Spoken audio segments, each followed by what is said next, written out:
Bonjour, bienvenue à Arrêt sur le monde. Ici Frédéric Méran, je suis professeur de sciences politiques, directeur scientifique du Cerium et votre animateur. Aujourd'hui à l'émission, l'Inde, de crise en crise.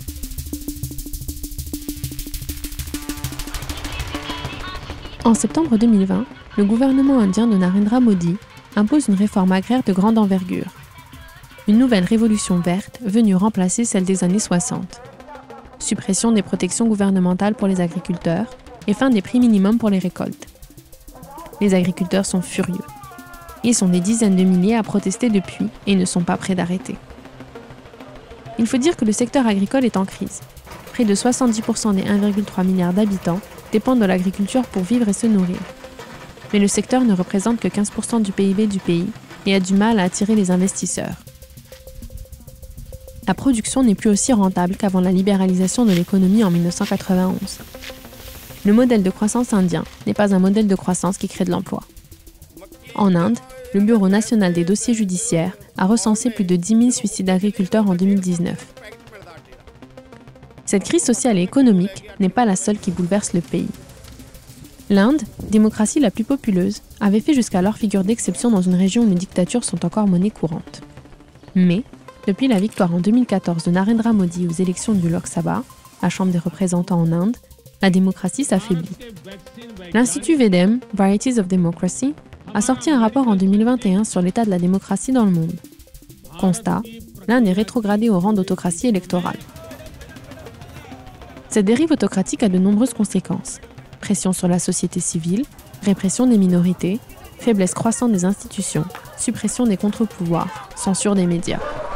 C'est dans ce contexte qu'est née la répression contre le monde académique. Résultat, on assiste à l'édification d'un pouvoir autoritaire qui cherche à rendre inaudible et invisible toute forme d'opposition. Le Premier ministre Modi va aller jusqu'à rompre avec la vision d'égalité culturelle inscrite dans la constitution indienne. Ancien membre de l'organisation pro-hindoue Rashtriya Seva Sevak Sangh, RSS, il va mettre en place des politiques discriminatoires à l'égard des minorités. C'est ainsi qu'en 2019, près de 2 millions de personnes, principalement des musulmans de nationalité indienne dans l'état d'Assam, dans le nord-est du pays, sont exclus de cette vision d'égalité, pourtant inscrite dans la Constitution. Cette crise identitaire a des racines anciennes, mais semble être ravivée par les politiques d'un gouvernement nationaliste hindou. Enfin, la crise sanitaire liée à la pandémie de la Covid est venue exacerber les tensions. Au printemps 2020, l'Inde avait mis en place un confinement très strict. Un des pays les plus populeux du monde a été mis sur pause, fragilisant l'économie du pays, accentuant les inégalités et mettant en lumière la dérive autocratique du gouvernement. La première vague de la pandémie avait fait plus de 100 000 morts pour 9 millions de cas. En avril 2021, le pays dénombre plus de 160 000 cas quotidiens et le nombre de morts a presque doublé, passant à plus de 170 000. Pour nous éclairer sur les différentes crises qui secouent l'Inde, nous recevons aujourd'hui un ami du Cerium, Gilles Vernier, qui est professeur de sciences politiques à l'université Ashoka, où il est également co-directeur du Trivedi Center for Political Data. Bonjour Gilles Vernier, bienvenue à Arrêt sur le monde. Bonjour Frédéric, content d'être des vôtres. Alors, l'Inde était jusqu'à récemment décrite comme la démocratie la plus populeuse du monde, mais une régression démocratique est en cours avec la montée de la censure, la fragilisation des institutions démocratiques. Quelles sont les causes de cette régression démocratique? Quels en sont les symptômes? C'est vrai qu'à partir de 2015-2016, on a vu l'Inde baisser dans la plupart des indices qui mesurent la santé de la démocratie de par le monde. Des instruments comme Videm, l'Economist, le Politicatre ou Freedom House. Et ces indices, déjà à l'époque, citaient des atteintes aux libertés civiles, les violences contre les journalistes, les violences contre les minorités.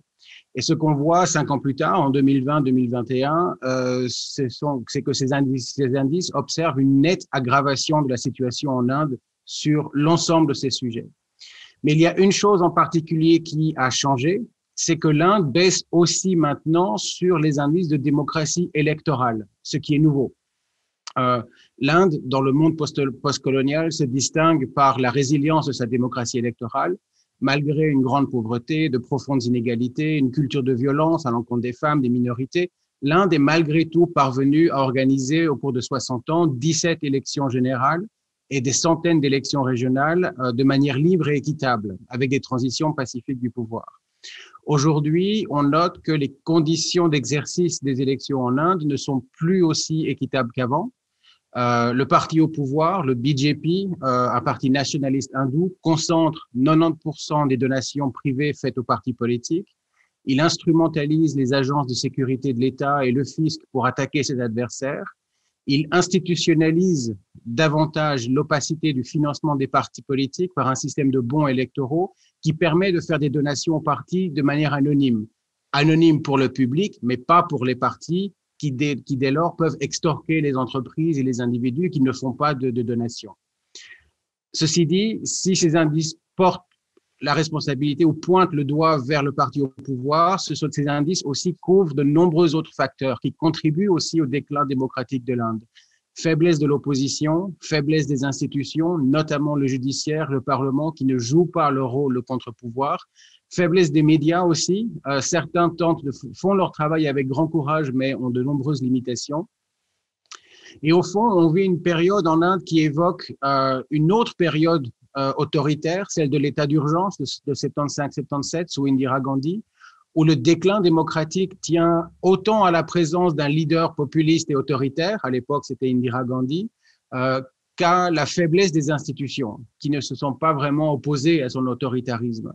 Et donc le déclin de la démocratie en Inde relève d'une responsabilité collective, même si certains sont évidemment plus responsables que d'autres, et notamment ceux qui, au pouvoir, jouent la carte de la polarisation religieuse à des fins électoralistes. Peut-on parler de démocratie illibérale comme en Hongrie ou en Turquie, voire de démocrature comme en Russie aujourd'hui en Inde? Alors, la nomenclature utilisée, la nomenclature de choix utilisée est celle de la démocratie autoritaire, ce qui revient à peu près à cela. Ça indique un régime politique démocratique mais de façade et dont la démocratie électorale ne se traduit pas en gouvernance démocratique, c'est-à-dire en respect des normes démocratiques dans l'exercice du pouvoir. Au nom d'une majorité simple obtenue au Parlement avec une minorité de voix aux dernières élections, le parti nationaliste hindou au pouvoir instrumentalise l'État, ses ressources à ses fins politiques, sans aucun égard aux normes démocratiques, qui veulent par exemple qu'on fasse attention au judiciaire, que l'on fasse attention à l'opposition, que l'on n'utilise pas, que l'on n'instrumentalise pas les rouages de l'État contre les adversaires politiques, etc. etc. Et donc l'Inde se retrouve bien sur cette trajectoire, oui. Vous l'avez dit, le BJP est un parti nationaliste hindou, le parti de Narendra Modi, mais c'est un parti qui gouverne un État, l'Inde, une république qui, selon sa constitution, est démocratique, socialiste et laïque. Évidemment, la laïcité a un sens différent en Inde qu'en France ou même au Québec, mais comment est-ce qu'on doit envisager cette question de la laïcité aujourd'hui en Inde sous un gouvernement nationaliste hindou? Pour commencer, il faut comprendre de quoi on parle. Donc, la laïcité à l'indienne, ce qu'on appelle le sécularisme, ça relève d'un modèle très différent du modèle français ou du modèle québécois, qui repose sur un principe strict de séparation de l'Église et de l'État. Pour commencer, l'Inde a de nombreuses grandes religions, et la première d'entre elles, l'hindouisme, n'est pas constituée en Église. Ensuite, la question de la laïcité en Inde se confond un peu avec celle de la protection des minorités. Et donc, le modèle indien de laïcité permet à l'État d'intervenir dans les affaires religieuses au nom de la garantie de l'égalité de traitement entre celles-ci. Ça comprend des interventions en matière de droit civil, par exemple, le mariage, le divorce, etc. Le rôle de l'État est de garantir une égalité de traitement des religions. Mais comme certaines religions ont des membres qui, par ailleurs, ont d'autres besoins particuliers, notamment les musulmans qui comptent parmi la population la plus pauvre en Inde, l'autre camp peut assez aisément cibler l'État contre ce qu'il pense être une politique d'accommodation des minorités. Et donc, cette conception de la laïcité crée un espace où les membres du groupe majoritaire, les hindous, peuvent accuser l'État de favoriser les minorités religieuses qui, par ailleurs, objectivement, ont davantage besoin de soutien de l'État que les membres de la majorité. Et comme les musulmans sont la première minorité en Inde, ils sont aussi le groupe de communautés les plus défavorisées socio-économiquement parlant. Et donc, ça crée les conditions aussi d'une montée de l'intolérance religieuse qui s'accompagne d'une contestation croissante du principe de la laïcité. Et ce qu'on voit en Inde et ce qu'on voit dans d'autres pays de par le monde, y compris en France, la laïcité devient un vecteur de division, devient un vecteur de polarisation de la société entre, d'une part, les partisans d'une Inde hindoue, qui est une idée qui est matinée de haine anti-minorité, et les partisans libéraux d'une Inde laïque qui se méfient de toutes les religions. Comme en France, au lieu d'être un mécanisme pragmatique de coexistence des religions dans la démocratie, la laïcité devient une valeur que l'on se jette à la figure pour imposer son propre modèle de société. Et lorsque les nationalistes hindous sont au pouvoir, ils peuvent vider cette notion de toute substance, non pas simplement en persécutant les minorités, mais en les ignorant tout simplement, en les marginalisant davantage. Ah, mais justement, la République indienne a forcé l'admiration par sa capacité de faire tenir ensemble une société, une nation extraordinairement diverse, avec ses 2000 castes, 8 principales religions, une quinzaine de langues parlées et encore plus de dialectes. En même temps, il y a toujours eu des conflits identitaires en Inde. On pense notamment à la région du Cachemire, à majorité musulmane, ou au Punjab, avec les insurrections sikhs dans les années 1980. Plus récemment, les violences dans l'État d'Assam contre les populations musulmanes.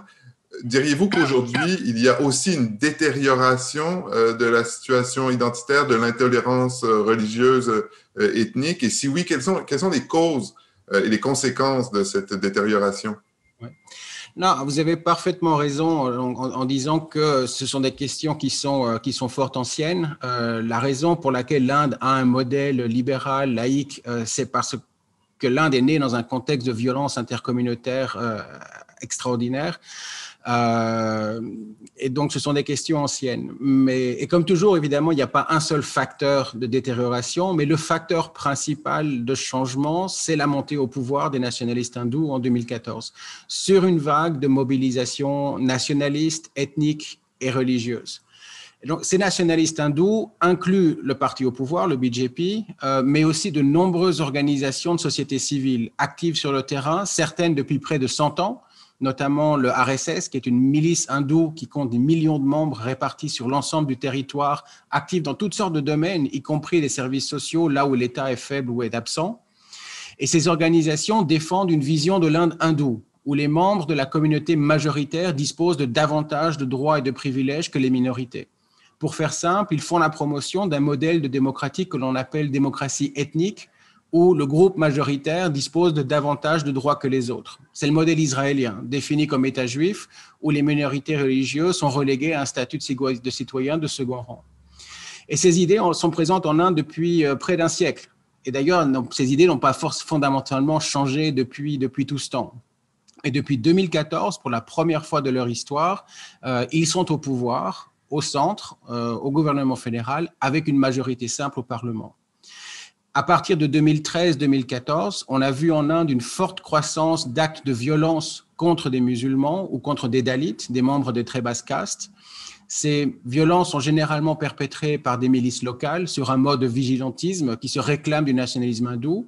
Mais après les élections plus récentes de 2019, le BJP est passé à la vitesse supérieure en faisant passer un nombre de lois qui transforment en profondeur la fabrique démocratique et laïque de l'État indien.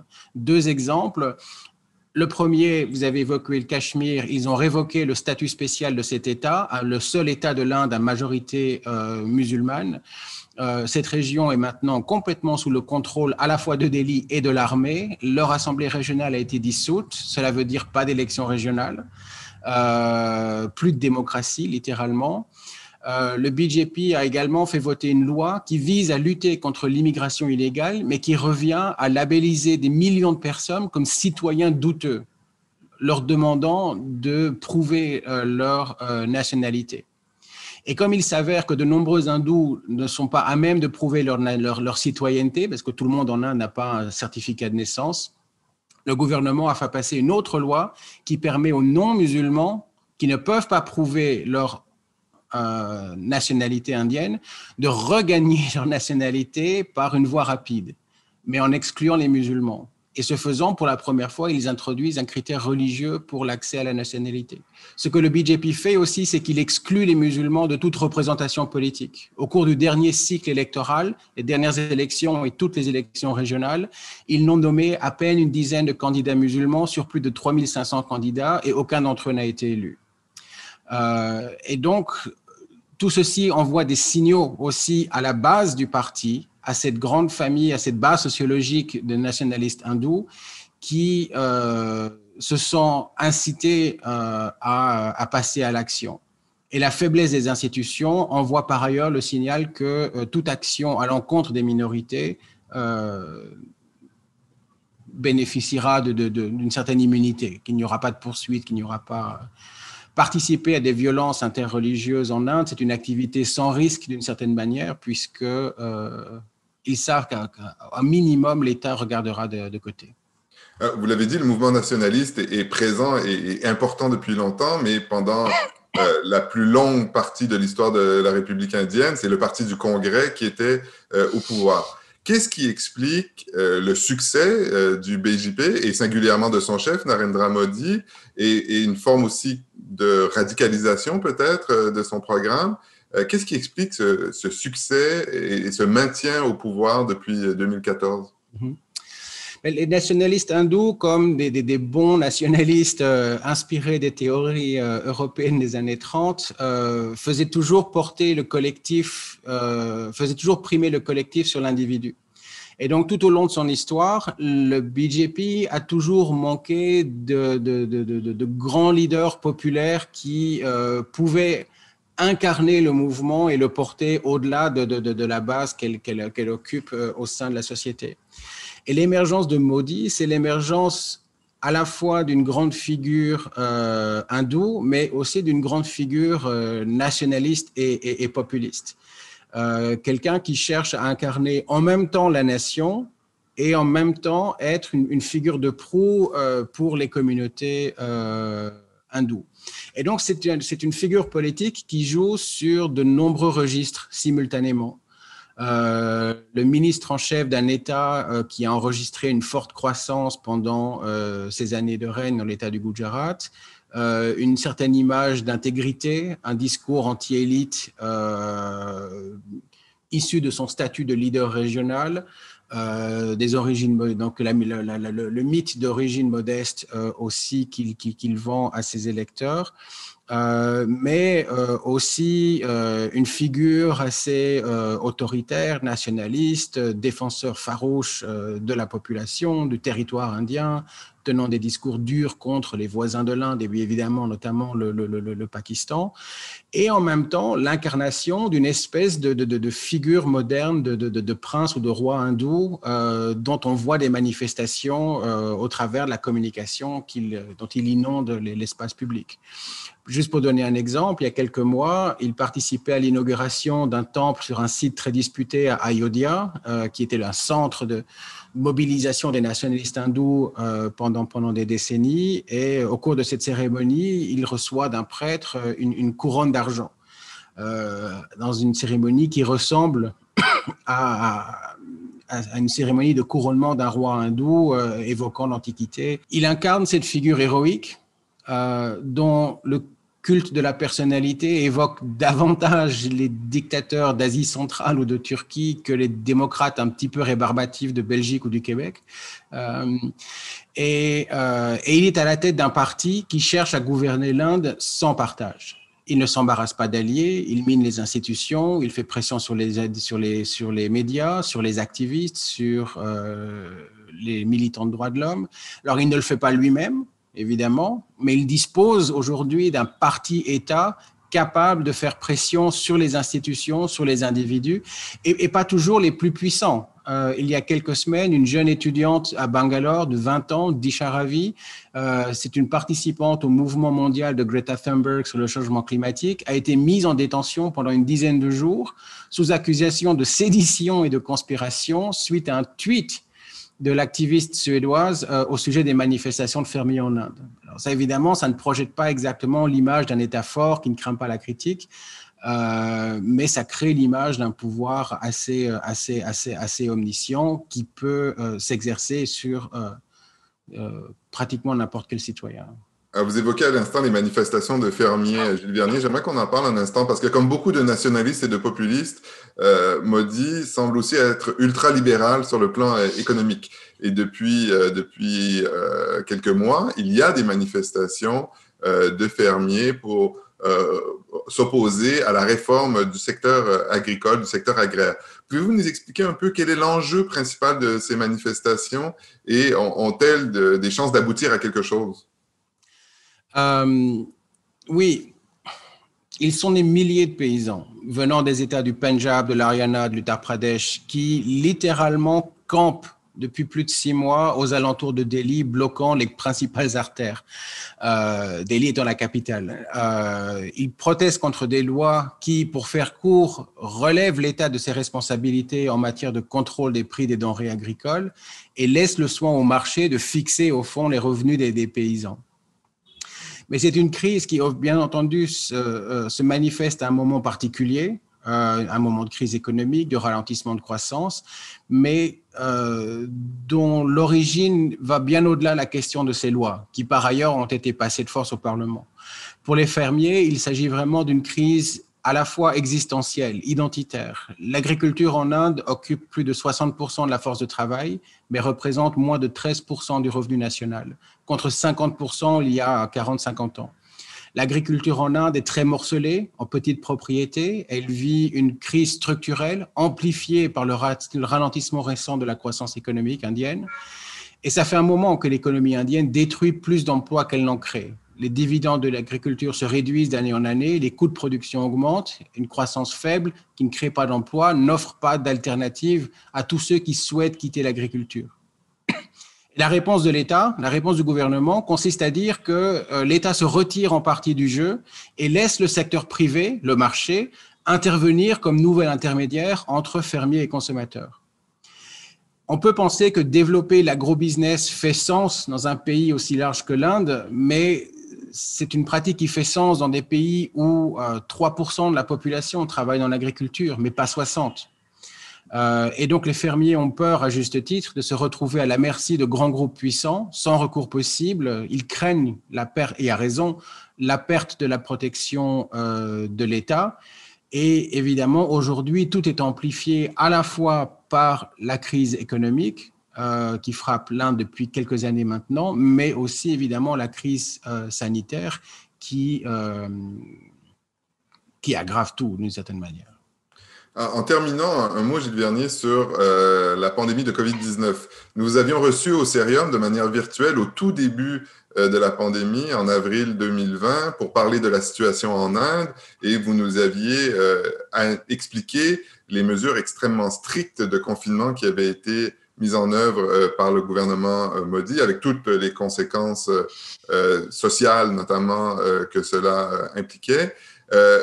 L'Inde s'est vantée pendant un certain temps d'avoir échappé au pire de la pandémie, mais depuis quelques semaines, les cas ont drastiquement augmenté jusqu'à dépasser, je crois, le seuil de 120 000 personnes contaminées par jour. Comment est-ce que le gouvernement, aujourd'hui, en avril 2021, gère-t-il la crise sanitaire en Inde? L'Inde a enregistré hier plus de 160 000 nouveaux cas, ce qui est un record. Et la courbe, si on regarde la courbe des nouvelles infections jour par jour, elle est pratiquement verticale. Il s'agit pour l'essentiel d'un nouveau variant plus agressif, davantage transmissible et qui affecte davantage les moins de 45 ans que précédemment. Et donc ça explique pourquoi ça se diffuse de manière aussi rapide. Évidemment, comme dans d'autres pays, ça se combine à un relâchement assez généralisé des efforts suite à la décrue des cas des mois précédents et ça explique aussi la force de cette seconde vague. Dans une ville comme Bombay, par exemple, le taux de positivité des tests touche les 25%, ce qui est absolument énorme. Mais ce qui m'inquiète, c'est que l'Inde ne semble pas mieux préparée à faire face à cette deuxième vague que la précédente l'année dernière. L'Inde n'a pas acheté suffisamment de vaccins. L'Inde est actuellement en pénurie de vaccins, ce qui est profondément ironique quand on pense que l'Inde est le premier producteur au monde de vaccins contre le Covid. Le système de santé est à nouveau au bord de la saturation, avec un personnel hospitalier complètement éreinté par l'année qui vient de s'écouler. L'Inde, aujourd'hui, décide d'imposer des restrictions sur l'exportation de certains médicaments utilisés en traitement du Covid, notamment le Remdesivir, mais ça va poser des problèmes pour les pays qui importent ces médicaments. Et une des sources du problème que j'avais déjà identifié l'année dernière et qui malheureusement je pense s'est avéré juste et se vérifie une fois encore, tient au caractère hyper centralisé de la réponse à la crise. Le gouvernement central édicte des règles, s'embrouille avec les gouvernements régionaux qui cherchent à répondre à leur propre urgence.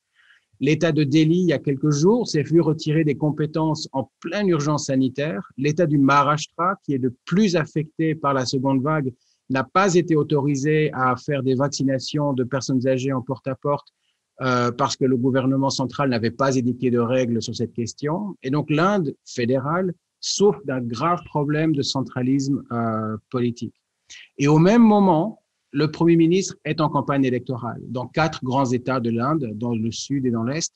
Son parti organise des rallyes qui rassemblent parfois des centaines de milliers de personnes amassées dans des plaines. Avril est aussi une période de festival où des centaines de milliers de pèlerins sont actuellement amassés au bord du Gange à Haridwar pour la Kumbh Mela, un grand festival hindou, défiant absolument tout sens commun.